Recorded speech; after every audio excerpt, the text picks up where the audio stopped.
Жолдун акыбалы 7 ай жабылып туруп жасалган жолдун акыбалы ушу.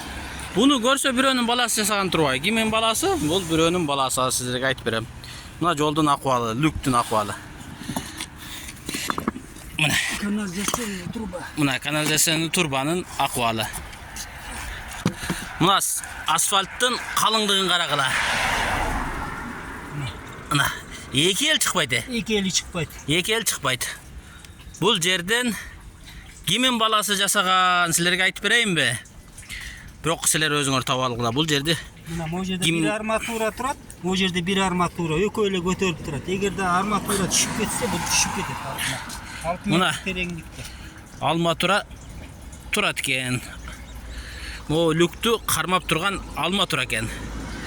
Могу бетондун үстүнө бетонду дагы укалана турган кылып салган экен. Буну салган бирөөнүн баласы экен. Анын бирөөнүн баласын күч органдары өздөрү издеп таап алсын.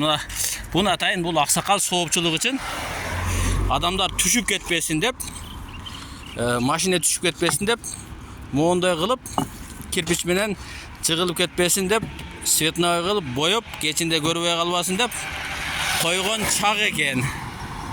Бул жолду жасаган бирөөнүн баласы экен. Кимдин баласын эми силер өзүңөр издеп таап алгыла. Өтө чоңдордун деле эмес. Мен угушумча токтогулдуктардын баласы дейт. Бирок бул жерди кабыл кылган мэриянын кызматкерлери, жол Бишкек шаардык жол транспортунун кызматкерлери бардыгын тирөлөй апарып камап салса болгудай. Себеби асфальттын калыңдыгы 2 мм экен. 2 ел экен. 2 ел канча сантиметр болот? 2 елге жетпейт экен. Мына шу, мына 6 айга жетпей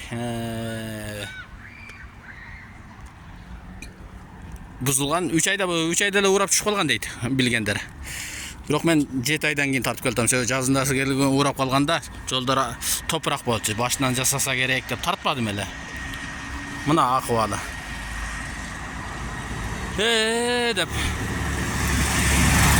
бул жакта бардыгын эптеме кылгандагы акчаны шыпырып жолду жабыш үчүн бул мен кимдин баласы экенин официально толук билбейм.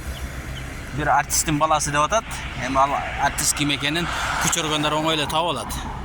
Бул жерди кабыл кылгандарды да промой апарып камаш керек. Себеби бул жолду кабыл кылган уже кылмыш.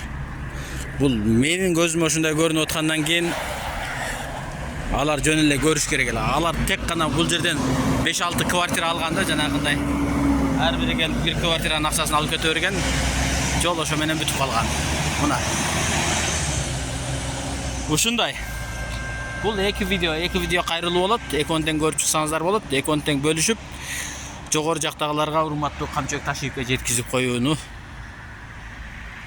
суранабыз. Ошого жетсе, ушул жолдорубузду жок дегенде жасалган жолубуз 10 жыл тегиз турса, 10 жылдан кийин бузулуп башталса, 15 жылда ремонт кылып турсак, ошол жакшы. Бирок биз жылга ремонт кыла турганда биз бай эмес, нефти мамлекет эмес да. Арабтарда же Кытайларда жолдор 10 жыл, 20, Кытайларда 25 жыл экен гарантия.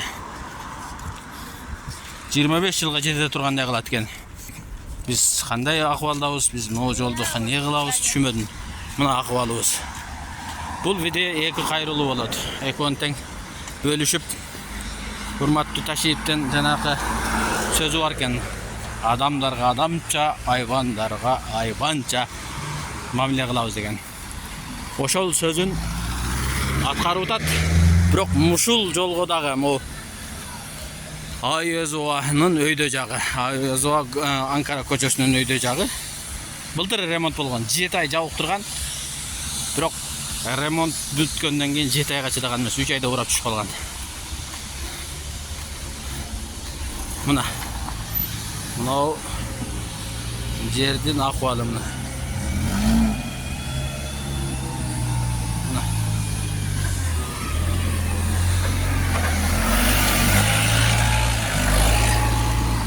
Лоток менен жүрөт, трактор менен жүрөт го мына.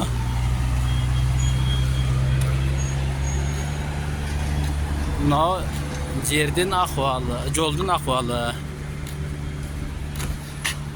лотокту жауып салган.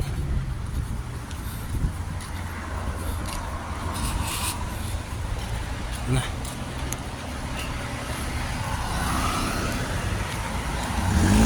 Кимин баласы экен тапкылач. Билгендер болсо керек. Мен официально толук бирөөдөн укканым үчүн бирөөнүн атын зикир кылып айта албайм, бирөөнүн атын атай албайм.